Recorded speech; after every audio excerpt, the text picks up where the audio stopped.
Right, first of all, thank you guys so much for coming out to this talk. The talk is called Hacking Interfaces, How to Control Your Computer Using Your Mind. And I promise that's not hyperbole. I will actually be talking about how to do that. But I'm going to give kind of a brief history of computer interfaces first, just to make sure everyone's kind of aware of where we came from first, because if you don't learn from history, you end up making the same mistakes they did. So we go through that very briefly, and then move on to some really exciting new developments in how we interact with computers and how they interact with us. So should be a lot of fun. Thank you so much for the Skytalks team for having me. Really appreciate all the hard work that they've done at the conference. Let's give them a round of applause for all the hard work they've done. You guys are awesome. Thank you, seriously. Thanks, guys. All right, let's cut to the chase. So I'm going to take you through kind of the evolution of these interfaces, and you can see there's this like incredible graffiti piece done by Blue. You can see their website. It's blueblue.org, BLU.org. They did the graffiti there, and it's this sprawling panoramic graffiti piece that's totally worth checking out. So you can also see the slides from the talk at tinyurl.com/hackinginterfaces. Again, it's at tinyurl.com/hackinginterfaces. And you can see the PDF with my notes and outlines and a bunch of links. I have like a big works cited thing. It's all up at tinyurl.com/hackinginterfaces PDF. So the first one's just hacking interfaces, the second one is hacking interfaces PDF. So if you want to check it out there, you can check it out there as well. All right, so cut to the point. Let me give you my abstract, a few sentence summary of what I'm going to be talking about, and then we'll go on to the history of interfaces and where we're going in the future, how we're going to be interacting with computers in ways that I don't think we even understand yet. So there's some really cutting-edge technology out, including brain-computer interfaces, kinetic user interfaces, and augmented reality hardware. It's going to radically shift the way that we interact with technology. So these are new methods of communications between humans and computers. They're going to dictate the way our society, I think, will actually function in the future. So I'm going to focus on a couple of things during this talk, some new developments in interfaces, including EEG and fMRI brain-computer interfaces, which allow people to interact with computers using their minds. Kinetic devices such as the LeapMotion device and Kinect, and AR and VR devices, including the Oculus Rift and the Omni Treadmill. So examples of open framework for developing and hacking the software and hardware for these devices will be provided throughout the talk, as well as a brief history of the way that humans and computers have communicated historically and how that process has been transformed. Cool, thanks, Ed. All right, so I really wanted to bring this talk here to Skytalks and to Defcon in general because there are so many brilliant people out here, and I know that these open frameworks and these open methodologies for interacting with this stuff, you guys are going to be the ones that create it, right? I know that I'm not smart enough. I'm trying to summarize like all the weird shit out there, basically, and I'm really hoping that the people in this room and the people out here in the hallways are going to really be responsible for this transformation. So let's go ahead and do a brief history of these interfaces. Go ahead and zoom in here. You can see here, this is where the evolution of graffiti starts. So I'm going to go back to the first way that we interacted with computers, very, very early on.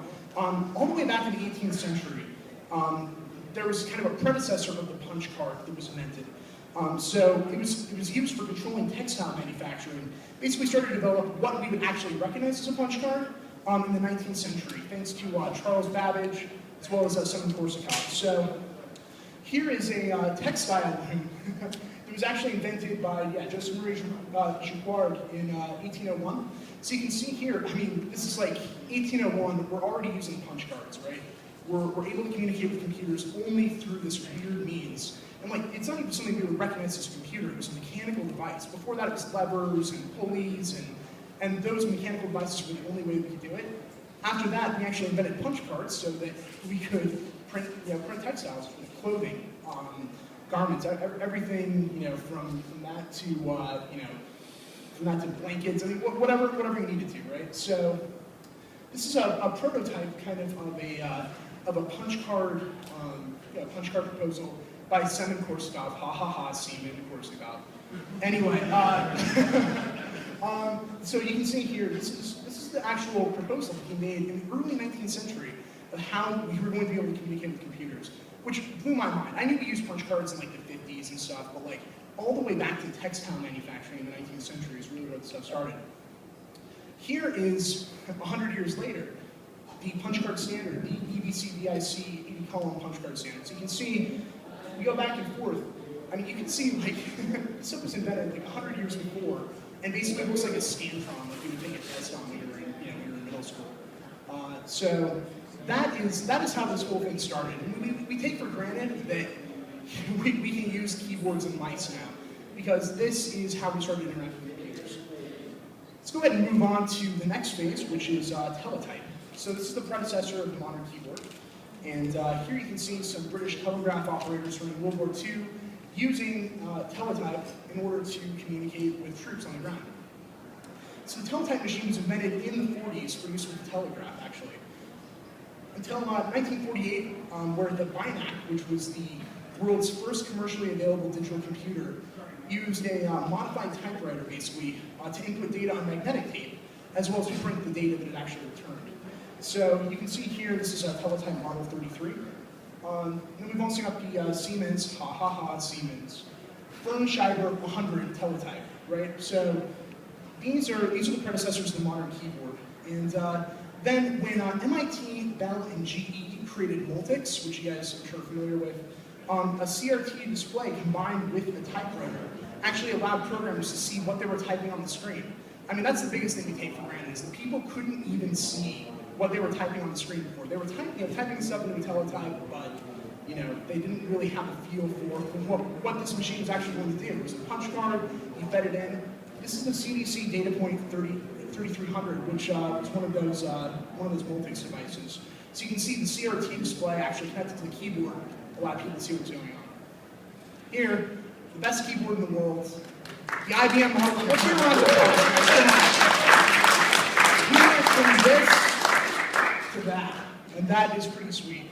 These things, there's a ridiculous market for these things. I mean, hundreds of dollars online because they were so well designed, and they revolutionized the way that we think about typing, right? So not a lot of innovation has gone on in the keyboard industry. I mean, we got wireless stuff. Actually, there's some stuff on the forefront. This is called the Optimus Maximus keyboard. It is crazy. Each one of the keys is an individual LED screen. It's programmable, so you can put whatever kind of art that you want to. You can see here, like, on the side here, you've got, Gmail, Firefox, YouTube. You can create any icon you want to on the keyboard. Press that button and you go to it.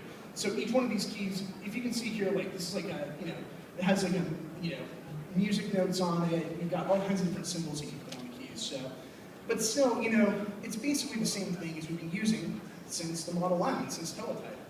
What I'd like to focus on now is the mouse, right? So Douglas Engelbart, who passed away recently, was one of the most brilliant innovators in the 20th century. He invented the mouse, among many other things. That wasn't the only invention, but this is the first prototype mouse that Engelbart gave a demo of. So he and his assistant, Bill English, in 1963, unveiled this prototype when they were working at Stanford. So in 1968, he took the stage to give the mother of all demos, which is this famous presentation that he showed off everything revolving around intelligence amplification and a bunch of other subjects. But that's the first mouse. So as you guys know, hackers sometimes don't give the credit for the inventions that they deserve. Engelbart actually never made any royalties off the invention of the mouse. He invented it, and then, everyone else stole it, basically. But, incredibly brilliant man, and he was responsible for a lot of different innovations. He deserves some serious respect.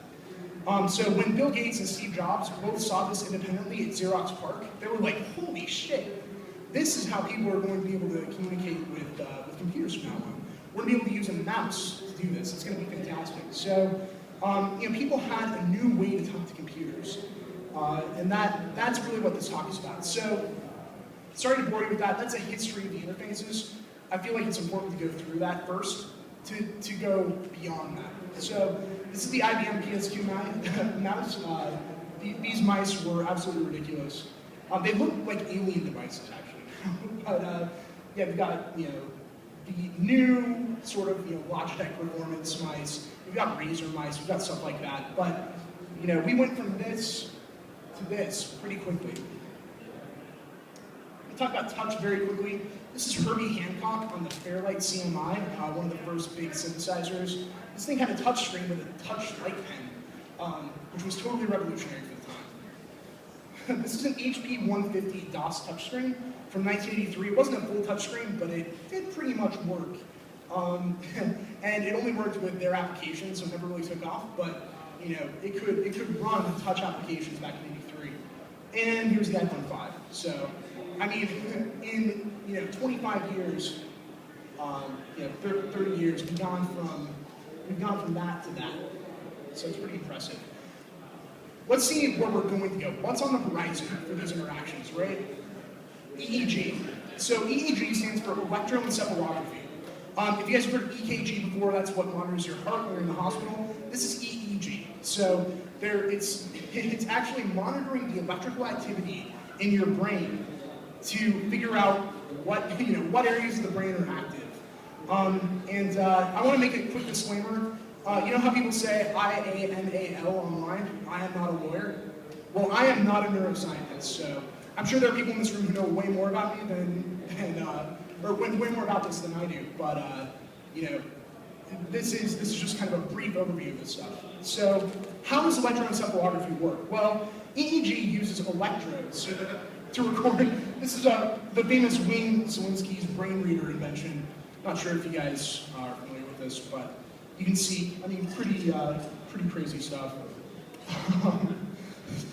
Honey, I Shrunk the Kids is good. But EEG uses electrodes to actually record the electrical activity of your brain by measuring the voltage of the billions of neurons in different parts of your brain, right? So the first human EEG recording was actually performed in 1924, which is hard to believe. So this stuff has been around for a while. I mean, it's pretty hardcore though. So you actually put a conductive material like saline solution on each of the electrodes so that it actually has conduct with, or it can conduct electricity with your scalp. So it can actually read the electrodes and then mark out the electricity in different parts of your brain. So this is an EEG Net. This is like medical grade EEG technology. You can see it on the mannequin there.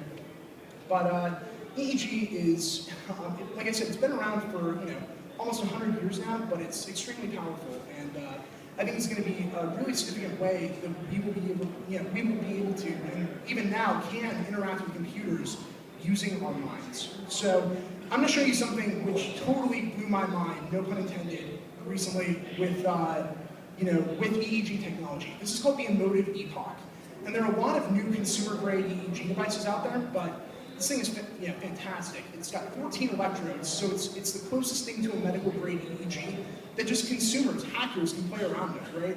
There's a totally open framework that somebody's developed called EmoKit, which is a Python framework for actually working with this thing.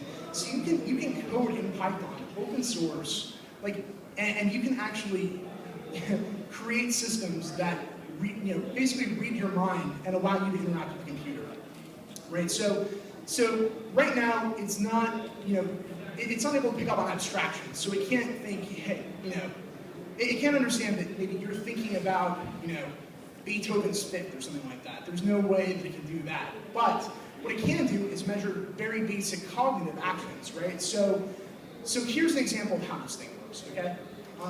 You put it on, you put the saline conductors on the electrodes. They're actually coming out with a model very soon that you don't have to do that. You just keep it on all the time. But basically, and this is absolutely crazy, right? But you put this thing on, and then it says, okay, for 7 seconds, you're looking at it on your computer. For 7 seconds, don't think about anything in particular, right? Just sit there. I mean, it's hard not to think of anything, or to think of nothing. But it just says, hey, just sit there as if you were kind of, you're just kind of daydreaming. You're not really focused on anything, right? And then there's like a 3D cube floating in space here. And what it says is, think about what it would feel like to push that cube forward, right? What would it feel like to actually push that cube? And as you're thinking about it, the cube starts pushing. All you're doing is thinking about it. You're not using the mouse, you're not using the keyboard. You're you're just thinking, and all of a sudden this cube starts moving forward. And then you do it again, right? You think about moving the cube again, and it's like, the cube is moving when I think about moving the cube. I mean, that was a completely mind-blowing experience for me. It was like, holy shit, I am actually controlling this computer using my mind, right? And then it said, think about what it would feel like to move the cube to the left. And all of a sudden, the cube starts moving to the left, right? That in and of itself is pretty cool, right? I mean, hey, you're moving stuff on the computer using your mind. But the cooler part is this, right? When you push the cube forward, you can trigger an action on your computer. You can have it press a key. You can have it type a sentence. You can have it execute code. You can have it execute Python code, right? So you move the box forward, let's say, and Beethoven's Fifth starts playing. The MP3 starts playing on your computer, right? You can actually execute code using your mind. I mean, that experience for me was pretty formative. I was like, holy shit. So I had this like Nerf missile launcher, right? That I got from work. Just like this little robotic Nerf missile launcher. And so I'm moving it from left to right using my mind. So it's going, oh. Then I actually shot my friend using my mind with a USB missile launcher. She was totally stunned. She was like, what the fuck? Can you just shoot a missile at me using your mind? As long as it's Nerf missiles, we're okay. But, you know, it gets into dangerous territory then, you know? It's just like, you know, crazy, like, mecha anime cyber warfare shit happening. Where you're just like, you know, you're actually controlling robots using your mind and thinking about, like, jumping around. Like, it can get pretty deep. So I also use this for, as a brain-computer interface for actually triggering musical samples. So I'm a musician, I do, like, electronic music, and what I've actually done with this is actually triggered it to, you know, when I push the cube forward, it will play a breakbeat, right? Or it'll play a synth sound, or somebody's voice will go on, or it'll play a guitar, right? So you can actually control these these musical notes just by pushing the cube to the left or pushing the cube to the right. You can also do it with emotions because the EEG can kind of detect emotions, and it's, you know, it's not quite there. It's still very much early adopter, beta stuff, but it's very, very interesting at the same time. So how much do you think that this thing would cost, right? And this isn't an emotive sales pitch, as I'm going to talk about a bunch of other things, but, you know, this thing, which typically, you know, an EEG machine like this in a hospital costs upwards of 10 grand, you know, sometimes 100 grand, depending on what kind of system you're talking about. This thing costs $300. I mean, with the SDK, it's 500 bucks, right? So the cool thing about this is not that EEG is a brand new technology, it's that it's finally affordable for hackers. We can actually start playing around with this. It's not just for doctors anymore, and like boring hospital research labs. We can actually fuck around with this and create amazing things. So that's why I wanted to bring this to you guys today, because I feel like some of the things in this talk, I'm certainly not capable of doing, but you guys are. So if you're not into the whole SDK thing, purchasing it for $500, like I said, there's an open source Python framework called EmoKit, and the link to all this stuff is in the PDF that I talked about. Again, it's at tinyurl.com/hackinginterfaces. But you know, this guy Dakin was the one who reverse engineered the emotive protocol. The total hack. It's amazing, and it's all for Python. So if you're not into the proprietary stuff, though, there's open framework stuff for all of this. There's open hardware too. So Open EEG is this project. It's GPL hardware and software for monitoring brainwaves. Right? The hardware is Modular EEG. So Modular EEG is made up of 2 or more EEG amplifiers and 6-channel signal capture that connects to a PC via standard serial cable. Right? So there's software for it too. All open software. There's a software called BioArrow for it. It's a visual designer that does real-time analysis of EEG signals. There's also this thing called OpenBio, which is a C++ LGPL software platform. You can develop all this stuff in. So I can't code worth shit, right? But I know that you people can, so code, please. Because this stuff is awesome. There are other EEG devices out there. There's something called Muse that's going to be released in December 2013 from a company called Interaxon. It's like 200 bucks. It's designed to be worn all day, so you can just walk around with it all day. NeuroSky is another big manufacturer of these things. They have Mindwave and Mindset. They make these NeuroSky chips. that like X-Wave Sonic is using for iOS, so you can actually control your iPhone using your mind. Right? It's pretty incredible stuff. There are some issues with EEG still, right? I don't want to dwell on those too much, but one of them is the signal to noise ratio. So because of interference, you have to scrub some data. There's a noise issue that can be mitigated with invasive EEG, which is usually designed for like, researchers with monkeys or something like that. They're trying to detect monkey brainwaves, but I know a lot of you guys are into body mod stuff, so you can actually implant electrodes. That's right. You can implant electrodes in your brain that connect it, and way less interference. So, if you guys are hardcore enough to do that, I want to hear about it. You have to email me and tell me about your invasive EEG electrode implants. It's like way better than silicone. So, it's low resolution, right? So, it doesn't provide areas about, or like information about specific areas of the brain that are active, and there are some issues recording the lower levels of the brain.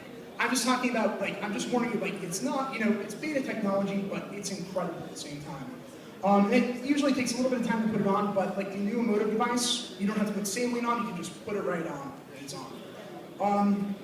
So I'm going to talk really quickly also about fMRI and PET, and then I'll get to the actual uses of this stuff, which are gonna explode any notions of what we can do using our minds to control computers, and wheelchairs, and anything else you can imagine. So fMRI is functional magnetic resonance imaging. So you guys have heard of MRIs before, right? But it basically measures brain activity by monitoring changes in blood flow. So you can see here on a chart, basically when neurons are activated, blood rushes to a particular part of the brain, right? And MRI is what measures this change. So you can actually see how blood is flowing in your brain at a very, very high resolution. So there's, it's a new and expensive research method. So it's not like EEG where anyone can play around with it, but if you do an internship at a hospital or something like that, you can probably get some hands-on time with MRI machines. So these things cost from about 150 grand to about $2 million. So they're not cheap. But as the technology becomes more and more advanced, these things are going to get cheaper, and we're going to be able to start using fMRIs to play around with them. So there's open source software out for it. FSL is one of them. SPM is another one. There are links to those in the paper online. fMRI machines make more accurate BCIs, but development's been slow due to cost and complexity, right? These things are so expensive that not that many people can get their hands on them yet. But I would encourage you, if you have any access, your dad's a doctor or something like that, this stuff needs to be worked on, and if you can work on it and create some of these advances, you may be famous someday. So it may be worth taking a look. PET is positron emission tomography. So a PET scan uses high-resolution radiation imaging to basically track a tracer in your blood. So it can be done using an injection of the tracer or breathing in radioactive material. So if you want to breathe in radioactive material just a little bit, it will actually trace what's happening in your brain. So Ray Kurzweil, a bunch of transhumanists are very big into this. This is called the HRT scanner, which is the high-resolution research tomography. It has a scanning resolution of 2 millimeters. And there are tons of different free software available for it, including AMIDE, Optogenetics, and STIR, S-T-I-R. So check those out. Okay, we got past the technology. Now we get to the cool stuff. The cool stuff is, what do we do with this? EEG robotics. This is the Toyota EEG wheelchair. You can actually control the wheelchair using your mind.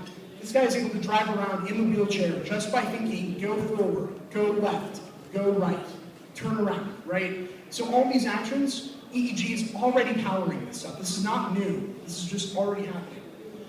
You can control robots using your mind, like I was talking about with the Nerf missile launcher, right? But this was a while ago. Like Extreme Tech did this demo where they controlled the robot using the emotive epoch over Skype. So this guy was he wasn't even in the same room as the robot. He was controlling the robot using his mind via Skype and watching it on a video camera. So, and he was moving it to the left, moving it to the right. You can see the video online. It's pretty fucking cool. You ever thought about driving a car using your mind? Wouldn't that be awesome? Just think go forward, go left, go right. This is Brain Driver. It is pretty awesome tech. It's from Freie University in Berlin, and it allows you to drive a car using your mind. Like that. I mean, go for, like, you know, it's still beta, so you want to be careful. You maybe don't want to do this on the highway or, you know, on the Autobahn yet, but eventually, you know, how cool would it be to just be like, you know, cruising down the highway, no hands, mom.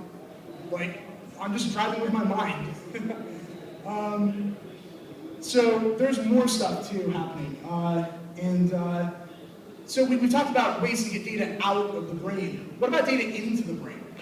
Wouldn't it be cool to be able to put information in your mind or use computers to help structure the way that your own mind works? One of the ways to do that is called transcranial magnetic stimulation, or TMS.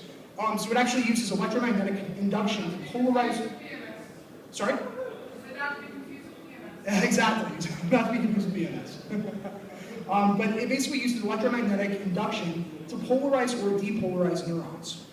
So it's currently used for clinical purposes, but it can be really cool if it starts to get into hackerspace, right? Like if we get to play around with it, because then you're actually doing all this crazy stimulation of your mind. So it uses magnetic fields, like pulse magnetic fields, very short pulses, so like 2 millisecond pulses, right?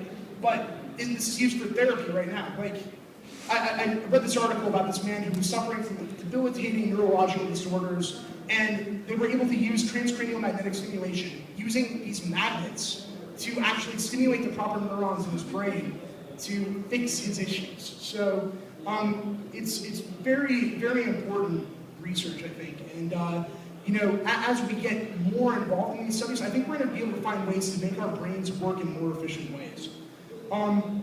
Another field of study right now is optogenetics, which uses the concept of neuromodulation to manipulate neurons. So it uses light-activated channels and enzymes to actually influence the way that neurons operate.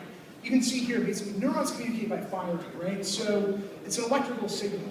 And if you can isolate a particular protein that opens in response to blue light, then you can actually make that neuron fire just by flashing blue light. So the cool thing about optogenetics is that you don't have to, there's no kind of invasive brain stuff. You're flashing light to make neurons flash. So, you know, you can actually influence the way that your brain operates by flashing light at it. There's another interesting field of study called transcranial direct current stimulation. It runs basically a 2 milliamp current through your brain to basically slightly depolarize these neurons, which increases learning and performance. So DARPA did this study. DARPA found like a bunch of test subjects, right?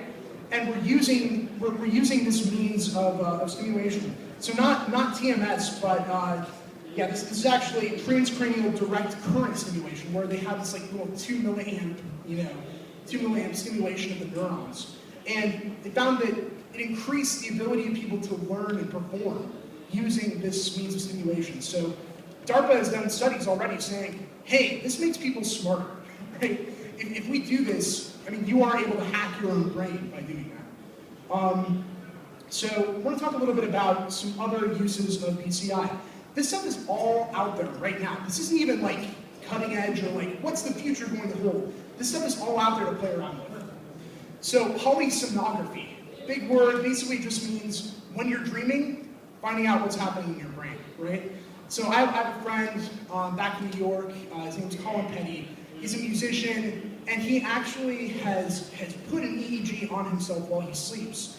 But he's done very interesting things with it. So he's actually played back music that represents different emotional states of his brain. So if he's sad, it'll play like a sad string quartet, right?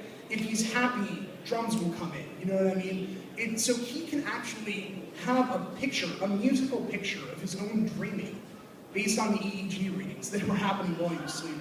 It's really, really cool stuff.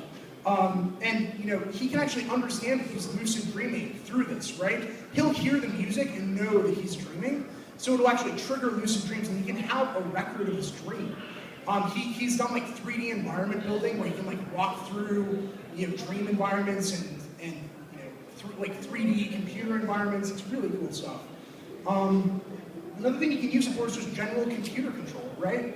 So you can just, the emotive epoch, for instance, has a built-in gyroscope, so you can just be moving your head and controlling the mouse with it. I've actually used software called Glove Pi to just be able to move the mouse with my head, and then use, left blink or right blink for left click and right click.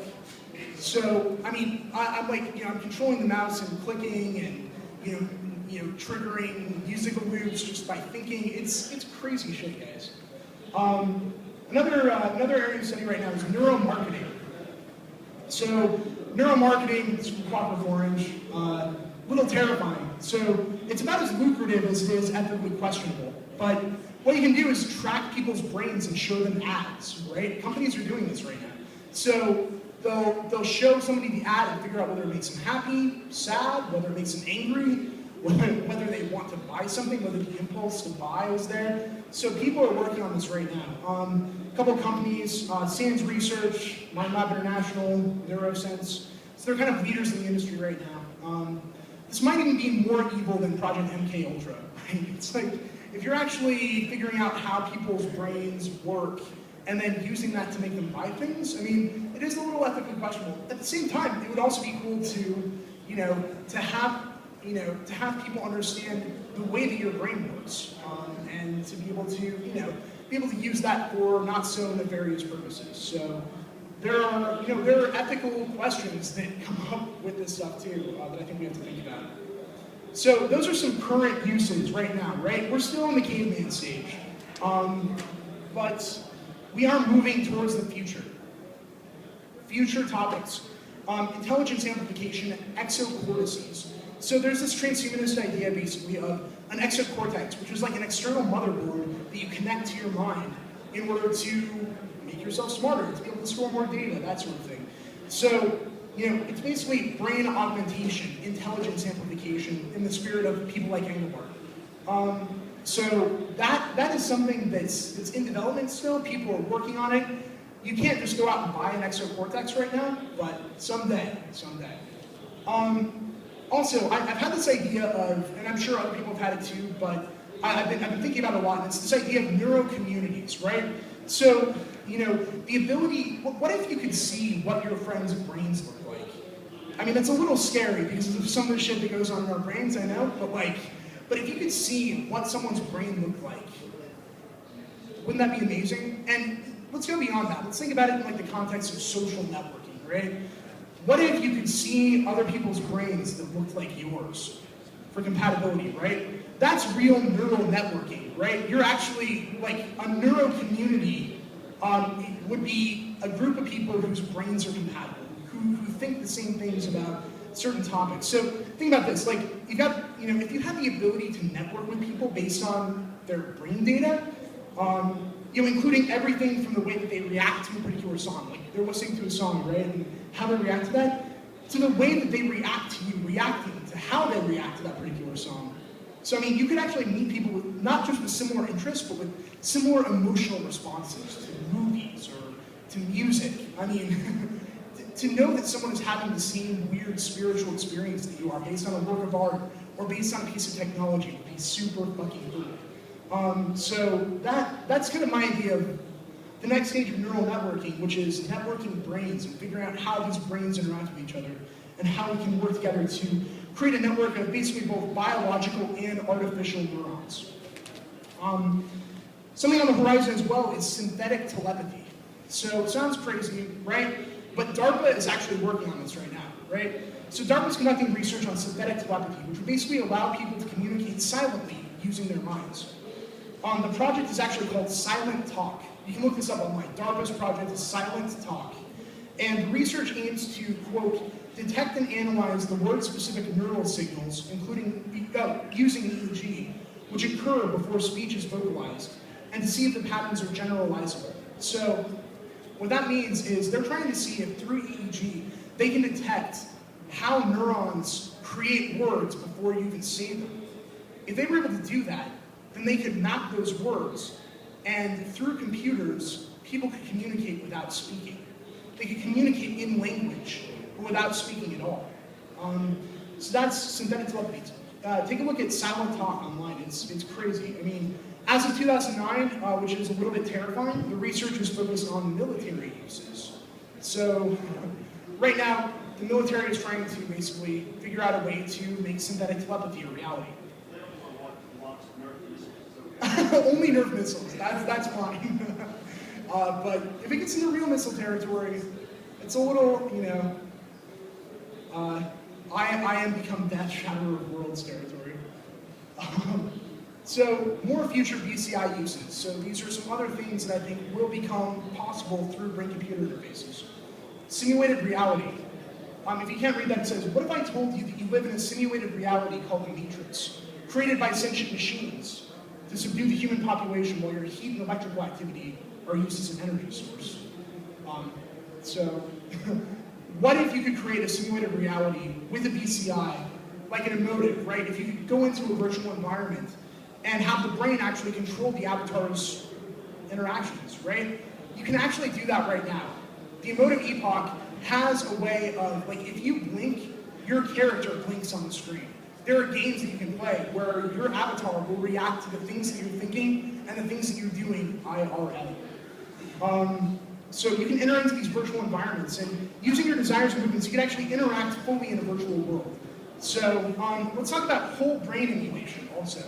So emulating a human brain is an incredibly difficult process because of all these billions of neurons. Figuring out how they interact, how they fire, we still don't know. Neuroscientists have been studying this stuff for years, and they're just coming to the, they're on the cusp of some very important discoveries. This is one of them. These are slices of a brain. I believe it's a rabbit brain. I could be wrong, but they're mapping this brain by cutting little slices and scanning them in to check on the neurons, right? So doing that, you can actually emulate an entire brain.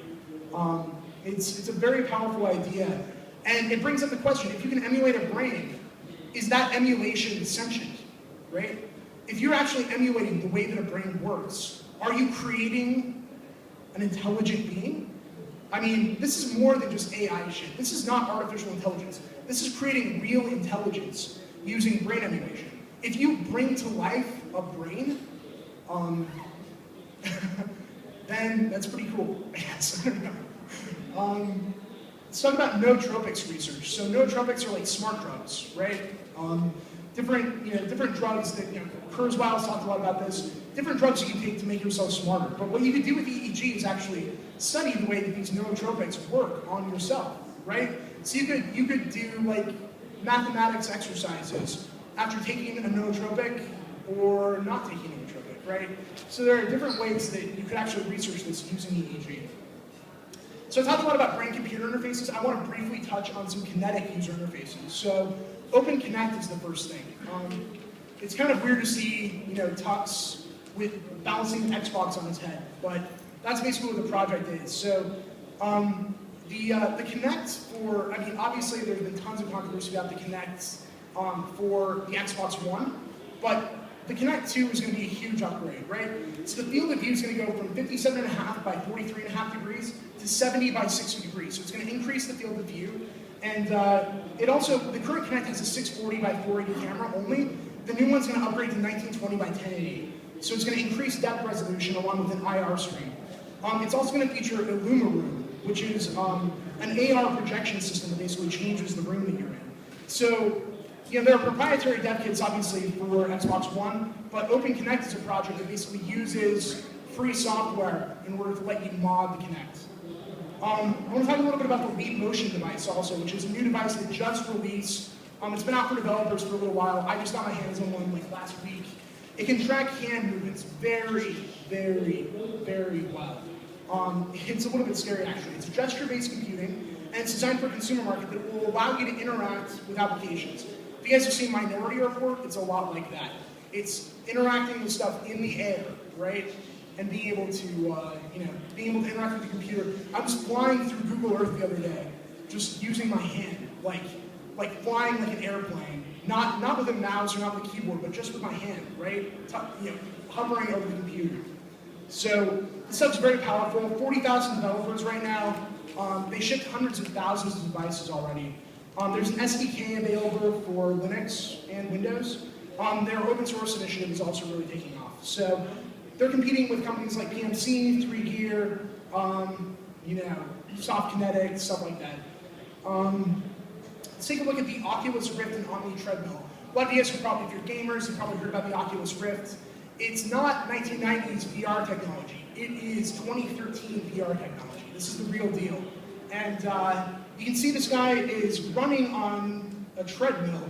This is an omnidirectional treadmill, so it can go any direction, right? You can run in any direction. You've got like special shoes that you put on that are custom fitted to your feet, and a belt that goes around you to suspend you there. And you can move in any direction, and then watch yourself move in the game. So as you walk around in Skyrim, you can be walking around in Skyrim, or TF2, or whatever game, right? You're just walking on this treadmill, and you are looking in this VR device and seeing yourself walk as you take each step. You can run. You have a full 360-degree view. It's pretty impressive. I want to talk a little bit about wearable AR and VR now. We've got Google Glass. I'm not going to talk about Google Glass too much because you guys already know it. You've probably seen it. You've probably played with it already. But stuff like that's going to be very popular. Come on, Google. Google, come see. I mean, that's a security flaw right there. The fact that someone can Google Go See on your glass is terrifying. We've got the Samsung Home, which is the new bendable LED display from Samsung. They unveiled at CES this year. It's crazy. It bends and it's a display. It's great. As this stuff becomes more popular, it will become wearable and it will be, you know, it'll become augmented reality. You can take a look at a mock-up of the new iWatch. That people, you know, it's like a rumored mock-up of, you know, what the new iWatch is going to look like. Computers are going to become part of our everyday lives even more than they are right now. You're going to have AR devices like these. You're going to have more integration with technology, not less. You know, going back to the Rift really quick, it's you know, it's one of the most successful Kickstarters that's ever occurred, right? It's I mean, it's really next generation VR. John Carmack, Cliffy B, Gabe Newell, you know, Tim Sweeney, a bunch of big games, you know, big game industry people are talking about this, are excited about this, and already developing for it. So it's Linux, Mac, Windows, Android, iOS compatible SDK, out-of-the-box engine integrations for Unreal, for Unity, lots of dev stuff happening. One of their competitors is NVisor SX111. That's going to be super expensive though. It's like 10 grand. You can actually get an Oculus Rift. They have their Kickstarter for like, I think it was like 300, 350, something like that. So the consumer model is going to be maybe a little more expensive, but it's also going to be HD. So, I mean, we're going to have HD VR in these virtual environments. It's going to change the way that gaming happens, and you know, we're going to be able to interact with, you know, 3D environments in completely new ways. I'm going to go into a little bit about eye tracking, and then I'm going to close it up and kind of give you, you know, a summary of what I think some of this stuff can do. So, how does eye tracking work? If you guys haven't heard of eye tracking, it's the ability of computers to recognize where your eyes are looking on the computer. So, eye trackers actually use these things called microprojectors. So, incredibly small projections to create patterns on someone's eye. That's how they track it. So they like project images into your eyes that are undetectable by you, but the computer can detect them. And then the computer can figure out how those patterns work on your eye so that they can interpret where your eye is looking. You can see this is kind of a diagram of how it works. The microprojectors create the reflection patterns, and then image sensors basically register the image of you on the screen using cameras. They use image processing to figure out where your eye is looking, and then they use mathematical models to predict where you'll be looking next. Marketing research is one way that this is really becoming popular.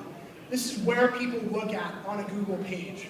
This is eye tracking. Like when people look at a Google search result, these are the places they look the most. The red is the hotspot. That's where everyone's eyes focus first. And they get cooler and cooler as you go down the page. So, you know, that's one way that you can, you know, interact with computers just by looking at them, just by using your eyes. Biometrics and computer control is going to be a very important way of how we use eye tracking as well. A couple of companies that work with eye tracking are Neurotropics. It's like expensive, enterprise-grade quality eye tracking solution. It's great, but it is pricey. It's like $5 grand for the API. but it's built for C, Python, and MATLAB, so you can code in any of those languages with it. If you want something less expensive, check out TobyKs, and again, the links for all the stuff is in the presentation online. But it's one of the most impressive eye tracking implementations so far. The SDK is only $1,000, so I mean, I know it's a lot of money, but if you want to play around with really cool eye tracking stuff before everyone else does, and get a chance to use the SDK, it's a great place to check out. iTribe is this Android tablet they're building right now that has built-in eye tracking. It's currently in beta, but they've already got an SDK out for it. So there's going to be some cool stuff happening in the eye tracking realm. For open source software, I want to talk a little bit about Expert Eyes. Here's the RIT eye tracker, which is what Jason Babcock and Jeff Pelz from Rochester Institute of Technology developed using open hardware for eye tracking. So this is their eye tracker. There's a part list, I'm pretty sure this is their eye tracker at least, it says so online. So there's a part list available with a schematic, so you can build your own. It's all open hardware. You can fuck around with it. Just like if you don't want to buy one of the implementations, DIY, build it yourself. TrackEye is a piece of software, open software, uses just like a webcam to track your eye movements. It's not quite as sophisticated as the other techniques, but still very cool. And I've got some empirical data here. It says the men spend 37% more time on the chest than the women do. And you can tell that from eye tracking, right? So this is why marketers like to use this, is because they can figure out where people are looking, what people want based on where they're looking. And as you can tell, men want whatever. Yeah, men. All right, so what are we going to build with all this stuff? My vision of the future is a hackable holodeck, right? So this technology is all very cool when you use like singular parts of it. What if you could amalgamate all the stuff that we're talking about here? What if what if the machine's reading your mind while it's putting data into your mind, and you've got the VR goggles on, and you're like walking around the omnidirectional treadmill, and it's tracking your eye movements. It's that is when we get into the hackable holodeck space, and that's where the evolution of this stuff is happening. We've already got stuff like CAVE. CAVE is a recursive acronym that means Cave Automatic Virtual Environment. So this has been going on, I think, since the 90s. But it's a room where it's basically an attempt at a holodeck. This stuff is getting more sophisticated. Here's Skyrim on the Oculus Rift and Virtual Omni. This guy is walking around in Skyrim, looking around, interacting with like one of the most beautiful 3D worlds ever created. And it's just compatible right out of the box. It just works. Here's the goal, right? At least from my perspective, I think all of us would really enjoy this, is a place where you can interact in a virtual world seamlessly, right? It knows where you're looking. It knows what you're thinking. I mean, that's some like Skynet shit. And I think that if we amalgamate all these technologies, if we're using BCIs, we're using KUIs, we're using AR, we're using VR, we're using eye tracking, we're using all these different technologies, we can come up with some extraordinarily powerful stuff. And I'm excited about that, because I know that there are people that have already done such incredible things in these fields, and we're only 2013. So just to kind of take a quick look back, let's go ahead and zoom out here. Start the presentation again.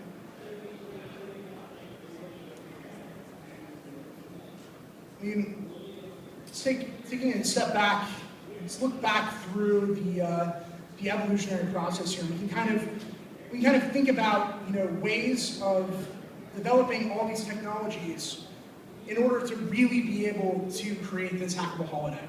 And that's, I mean, I think that the stuff that we need to do it is already out today. That's the crazy part. Like, I know I talked about some things that are in the future, some things that may not be reality yet, but most of the stuff is available, and there are SDKs for it. There are frameworks to build on it right now. And all you have to do is bring these like disparate parts together, and you can create something that seems otherworldly. I think we're at a kairotic moment in the evolution of technology, and not just I mean, everyone talks about, oh yeah, just type that in the computer. What are you typing in, right? But we can think about interaction with computers in a different way, and we can let them increase our intelligence through intelligence amplification and come to a better understanding of technology, more natural ways to interact with it, and more natural ways to interface with it. So, I'm hoping that some people have some questions about this stuff. Like I said, the presentation is available at tinyurl.com/hackinginterfaces. So tinyurl.com/hackinginterfaces. If you tag PDF onto the end of that URL, Hacking Interfaces PDF, you can read the brief outline. It's not a full fleshed out paper yet, but I am working on some of that stuff right now. So yeah, that's it for now. I'd like to open it up to any questions.